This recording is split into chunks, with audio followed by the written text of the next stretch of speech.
শালা কি করবো এখন বুঝতে পারি। এই গাড়িটা ছাড়তে হবে, কালকে সোমবার আছে। দেখ গাড়িটা, শালা কে ফোন করলো রে? হ্যাঁ করছে, দেখি তো কে ফোন করছে। শালা কিন্তু পড়াম আমার পড়াম ফোন করছে, দেখি তো। হ্যালো, আগো সে বন্ধন তো গালি মারে রে, সে দাদাবু কবি এসে দাদাবু কবি এসে তুমি ওখানে চলে এসো, মোটে আমাকে করতে দেয়নি। দাদাবু আইলে কি পয়সা দিয়ে সব ঘুরতে যাবে, তুমি তাড়াতাড়ি বাড়ি এসো। না না আমি যাইতে পারবো না, এখন কাজের চাপ প্রচুর। হ্যাঁ, পয়সা কড়ি হাতে নেই, কাজ এখন হওয়াতে কাজ হোক তারপরে যাবো।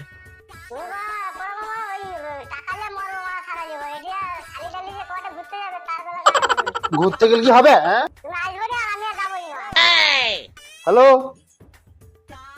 কথা কয় নি জানি, শালা ফোন তো কাটিয়ে দিছে। নাই গেলে বউ বাপের ধরে আসবেনি কটে, কি করবো, টাকা পয়সাও নেই, আর ঝামেলা তো। আচ্ছা